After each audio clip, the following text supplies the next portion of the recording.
Streetball. Ngomongin streetball nggak ada habis ya. Dari yang lu main nggak pakai rules. Kalau lu nonton di N1, dia sembarangan banget ya.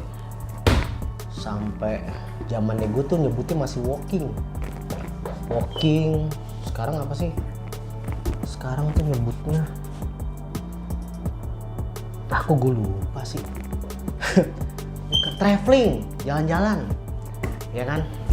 Di N1 ngaco, belum ada rules. Jadi siapa aja bisa sampai 4 langkah, 5, bahkan 6 langkah. Terus ambil ancang-ancang layupnya juga ya kali 4 langkah tung, terus dia ngedang, ya enggak? Jadi kita ngomongin kali ini peraturannya. Mungkin di 2 video yang kemarin udah ada, ya kan?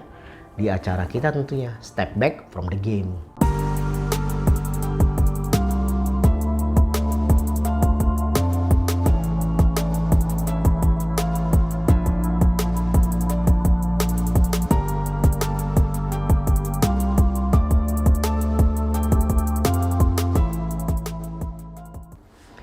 Selalu random acara ini. Kenapa gue bilang selalu random? Gue selalu ngingetin lagi ke penonton di sini, khususnya yang bukan anak basket. Kalau anak basket, ya udah. Kalau lo udah tahu, jangan marah-marah, ya kan? So tahu nih. Enggak. Jadi gue di sini buat edukasi ini karena banyak sekali orang yang menanyakan, khususnya di mall, para penonton awam yang nggak tahu nih apaan sih. Jadi lagi-lagi gue akan mengingatkan. Yang pertama, peraturan 3x3. Pemainnya cuma 4. Tapi yang main cuma 3 masuk ke lapangan. Karena satu, kayak gue bilang di video sebelumnya lagi, two ways player. Dia bisa main 2 arah. Saat dia substitution, tapi ini yang kapten mungkin ya, dia bakal jadi coach. Jadi cuma 3 pemain yang offense dan defense. Satu nungguin, nah kadang-kadang tuh si kaptennya tuh dia ngasih arahan.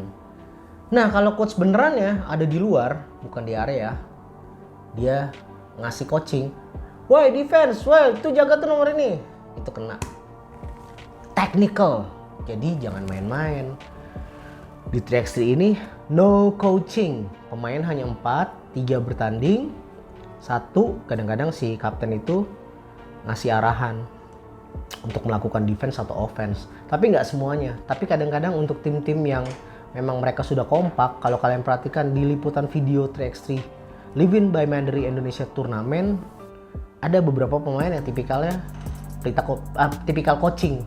Woi, yang nomor 3 tuh jagain nih. Nah, selalu kayak gitu. Nggak semuanya tapi gue bilang. Jadi 4 ya, ingetin. Bukan 5. 5 tuh yang 5 on 5. Terus lagi-lagi tembak 3 point tuh cuma 2, mid range 1, game point 21 poin, offense hanya boleh 12 detik, 12 shot clock violation, jadi 12 detik itu hanya boleh melakukan offense tentunya. Untuk yang habis defense terus dia nge-steal bola tapi rebutan, tarik-tarikan, bola tetap di tim yang defense. Jadi kalau gue sih sebenarnya strategi gue nih ya, gue rebut aja terus karena bolanya pasti buat gue, buat yang nge-defense. Jadi no jambol. Kalau di 5 on 5 biasanya di jambol tuh rebutan. Ini nggak ada jambol. Ikat tali sepatu. Lagi-lagi kalian nggak bisa lagi main nih tiba-tiba sepatu talinya lepas nih, terus kalian mau ikat, nggak bisa, substitution. Lo ganti dulu, lo keluar, nih boleh main gitu. Mau seketat apapun pertandingannya, misalnya lagi tie banget nih, lagi tie itu sama ya, lagi misalnya skornya 10-10, waktu tinggal 15 detik, tiba-tiba ke tali sepatu, kita lagi ininya kan, ya udah gitu yang ngikat tali sepatu itu jagoannya, yang 2 point shotnya wangi atau enggak mid range-nya juga wangi, digantiin sama substitution. Kesel kalau lo, ya kan? Otomatis kan mulai pertandingan aja 15 berapa detik doang, 15 detik abis. Kan nyeselin kayak gitu. Jadi lagi-lagi perhatikan juga shot clock-nya sama skornya. Kalau ketat banget jangan sekali-sekali nyikat tali sepatu. Kalau lo pemain bintangnya yang jagoan nembaknya, itu bakal mencelakakan tim lo tentunya. Terus iya, gamenya cuma 10 menit. Nggak ada quarter-quarteran, nggak ada first quarter, second, third, fourth, nggak ada. One quarter 10 minutes. Jadi cuma 10 menit, tapi kalau 21 poin duluan, lagi-lagi gue selalu ingetin ya, dia menang. Walaupun dia main cuma ada sisa waktu 8 menit atau nggak 9 menit, 9 menit tapi udah 21 poin. Ya udah, why not, dia menang. Kayak gitu aja. Tapi selama gue ikut setahun tuh nggak ada lah. Pasti ngabisin waktu tuh hampir-hampir di bawah 3 menit rata-rata. Selalu ada 21 poin tuh ada. Jakarta ada, hampir semuanya ada. Cuman nggak yang di bawah 5 menit.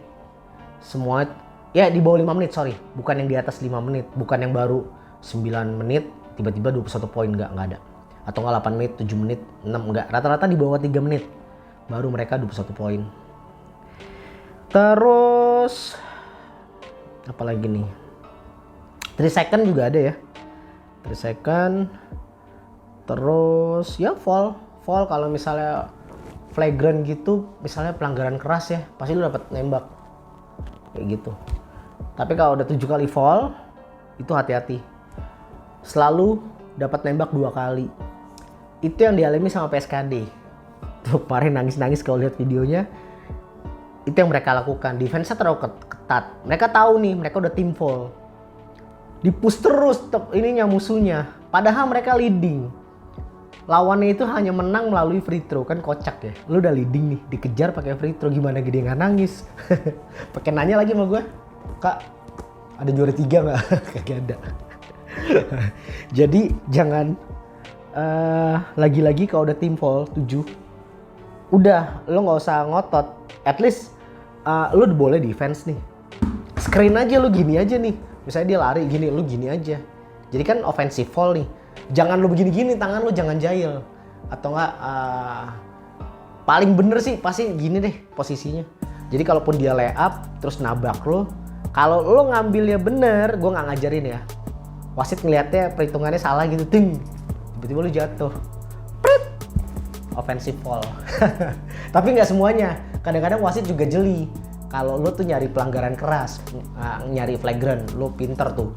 Udah tahu dia lagi mau ngedrive, lari kenceng. Lo tengah tuh kayak beton. Teng, kan sengaja banget. Jadi ada 2 jenis tipikal wasit. Ada yang offensive fall, keuntungan buat lo berarti. Tapi kalau defensive fall, lo udah 7, dia nembak 2. Itu yang dialami sama PSKD. Tapi mau gimana lagi ya? Itulah Tri-X3. Kita nggak pernah bisa tahu siapa tim yang kita jagokan, ataupun ada beberapa, bahkan waktu itu ada yang ikut bekas anak Patriot. Anak Patriot itu anak timnas, itu hampir satu tim, kalah juga, kagak ngaruh. Nggak ketebak, nggak kayak lu main 5 on 5. Gue bukan yang ngegampangin 5 on 5 ya, maksud gue lu di first quarter kalah, lu masih ada secondnya kalah, masih ada third. Kadang-kadang 1, 2, 3-nya kalah nih, di 4-nya belum tentu lu malah on fire di 4-nya. Mungkin itu strategi lu bikin pemain bintangnya capek, pas di keempat kan bintangnya jarang main nih.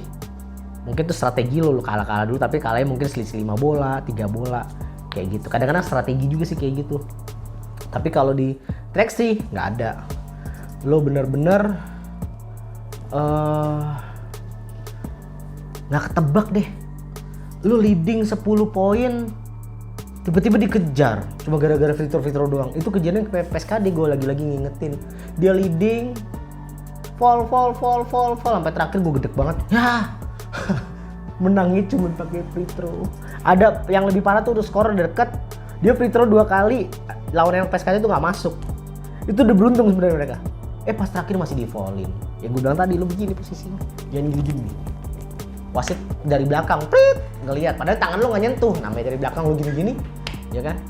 Oke, jadi itulah sekilas tentang peraturan di acara Step Back from the Game Masih barengan gue Morris Kansil tentunya di sini. Bersama rekan-rekan yang bertugas, ada Nanda dan Kebot. Sampai ketemu lagi di acara Step. Gue mau step back. Step back sih katanya gitu, Cih. Enggak, terjatuh. Deh.